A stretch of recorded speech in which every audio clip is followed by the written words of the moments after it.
ਮੈਨੂੰ ਵੇਖਣ ਵਾਲੇ ਸਾਰੇ ਦਰਸ਼ਕਾਂ ਵੀਰਾਵਾਂ ਬੇਲੀਆਂ ਤੇ ਮਿੱਤਰਾਂ ਨੂੰ ਅੱਜ ਦੇ ਪੰਜਾਬੀ ਵਿਲਾਗ ਵਿੱਚ ਮੈਂ ਜੀ ਆਇਆਂ ਨੂੰ ਆਖਦਾ। ਸਦਾ ਖੁਸ਼ ਰਹੋ, ਸ਼ਾਦ ਰਹੋ, ਆਬਾਦ ਰਹੋ, ਹੱਸਦੇ ਵਸਦੇ ਰਹੋ, ਖੁਸ਼ੀਆਂ ਵੰਡੋ ਤੇ ਆਪਸ ਵਿੱਚ ਪਿਆਰ ਸਲੂਕ ਨਾਲ ਰਹੋ।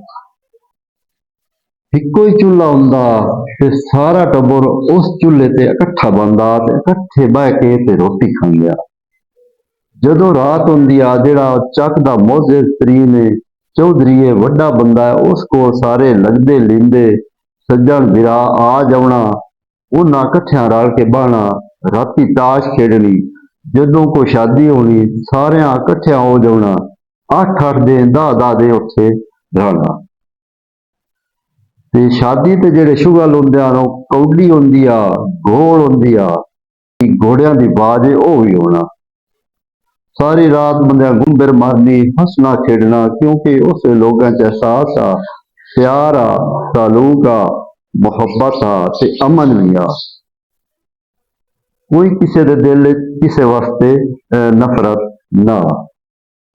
ਇਵੇਂ ਹੀ ਚੱਕ ਦਾ ਜਿਹੜਾ ਚੌਧਰੀ ਹੈ, ਜਿਹੜਾ ਵੱਡਾ ਬੰਦਾ, ਜਿਹੜਾ ਮੋਅੱਜ਼ਿਜ਼ ਤਰੀਨ ਹੈ, ਇੱਕ ਵਾਰੀ ਆਪਣੀ ਕਛਾਰੀ ਲਾ ਕੇ ਬੈਠਾ ਤੇ ਲੱਗਦੇ ਲੀਂਦੇ ਉਹਦੇ ਕੋਲ ਬੈਠਿਆ, ਉਹਦੀਆਂ ਗੱਲਾਂ ਸੁਣਦੇ ਪਿਆ। ਉੱਤੋਂ ਜਿਹੜਾ ਚੱਕ ਦਾ ਮਿਰਾਸੀ ਹੈ, ਉਸ ਵੇਲੇ ਇੰਝ ਹੁੰਦਾ ਵੀ ਕਿਸੇ ਨੂੰ ਸੁਨੇਹਾ ਦੇਣਾ ਹੁੰਦਾ ਨਾ, ਡਿਊਟੀ ਲੱਗ ਜਾਂਦੀ ਆ, ਫਲਾਣਾ ਨਾਈ ਹੈ, ਆਹ ਮੁਸੱਲੀ ਹੈ, ਆਹ ਮਿਰਾਸੀ ਹੈ, ਇਹ ਫਲਾਣੀ ਪਾਸੇ ਜਾਵੇ ਤੇ ਸੁਨੇਹਾ ਦੇ ਆਵੇ। ਮਿਰਾਸੀ ਉੱਥੇ ਆਇਆ ਤੇ ਅਸਾਂ ਆਖਿਆ ਬਾਗ ਲੱਗੇ ਰਹਿਣ, ਕਚਾਰੀਆਂ ਕਾਇਮ, ਹੱਸਦੇ ਵਸਦੇ ਰਹੋ, ਖੁਸ਼ੀਆਂ ਵੰਡੋ ਤੇ ਆਪਸ ਵਿੱਚ ਪਿਆਰ ਸਲੂਕ ਨਾਲ ਰਹੋ। ਖੈਰ ਆਇਆ ਤੇ ਉਹਨਾਂ ਆਖਿਆ ਜੀ ਚੌਧਰੀ ਸਾਹਿਬ ਦੱਸੋ ਕੀ ਗੱਲ ਹੈ, ਮੇਰੇ ਵਾਸਤੇ ਕੀ ਹੁਕਮ ਹੈ। ਅੱਗੋਂ ਚੌਧਰੀ ਸਾਹਿਬ ਆਖਿਆ ਵੀ ਮੈਂ ਕੱਢਣੀ ਹੈ ਮਕਈ, ਤੇ ਮਕਈ ਹੈ ਕੋਈ ਨਾ, ਤੇ ਫਲਾਣੇ ਮੇਰੇ ਲੱਗਦੇ ਕੋਲ ਜਾ ਤੇ ਉਸ ਕੋਲ ਆਇਆ ਮਕਈ। ਖੈਰ ਹੁਕਮ ਦੀ ਤਮੀਲ ਕੀਤੀ, ਉਹ ਕੁਰੈਸ਼ੀ ਉਹ ਬਾਵੇ ਸਾਹਿਬ ਵਗ ਗਿਆ। ਸਾਲ ਬਾਅਦ ਨਾ ਉੱਥੋਂ ਹਟਿਆ ਤੇ ਆਪਣੇ ਵਤਨ ਤੇ ਆਇਆ, ਤੇ ਚੌਧਰੀ ਜਿਹੜਾ ਉਹਦੇ ਬੂਹੇ ਤੇ ਚੜਿਆ। ਬੂਹੇ ਤੇ ਚੜਿਆ ਤੇ ਅੱਗੋਂ ਆਇਓ ਛੁੱਡਾ ਤੇ ਢਾਹ ਪਿਆ।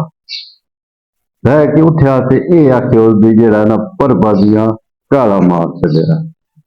ਇਤਨੀਆਂ ਹੀ ਗੱਲਾਂ, ਜੇ ਜ਼ਿੰਦਗੀ ਦਿੱਤੀ ਇਜਾਜ਼ਤ, ਜੇ ਜ਼ਿੰਦਗੀ ਦਿੱਤੀ ਮੋਹਲਤ, ਨਵੀਆਂ ਗੱਲਾਂ ਦੇ ਨਾਲ ਤੁਹਾਡੀ ਖਿਦਮਤ ਵਿੱਚ ਦੁਬਾਰਾ ਹਾਜ਼ਰ ਹੋ ਸਾਂ। ਆਪਣੇ ਮੇਜ਼ਬਾਨ ਅਖਤਰ ਮੇਰੇ ਲੋਕਾਂ ਨੂੰ ਦਿਓ ਇਜਾਜ਼ਤ। ਰੱਬ ਰਾਖਾ। ਸਦਾ ਖੁਸ਼ ਰਹੋ, ਖੁਸ਼ੀਆਂ ਵੰਡੋ, ਜ਼ਿੰਦਗੀ ਬੜੀ ਮੁਖਤਸਰ ਜੀ ਹੈ, ਆਪਸ ਵਿੱਚ ਪਿਆਰ ਸਲੂਕ ਨਾਲ ਰਹੋ। ਤੇ ਮੁਲਕ ਪਾਕਿਸਤਾਨ ਵਾਸਤੇ ਵੀ ਦੁਆ ਕਰੋ, ਕਿਉਂਕਿ ਜਿਹੜੀ ਇਸ ਵਕਤ ਬਦਅਮਨੀ ਹੈ, ਇਹ ਸਾਡੇ ਮੁਲਕ ਚੋਂ ਦੂਰ ਹੋ ਜਾਵੇ, ਇੱਕ ਅਮਨ ਦਾ ਗਹਿਵਾਰਾ ਬਣ ਜਾਵੇ।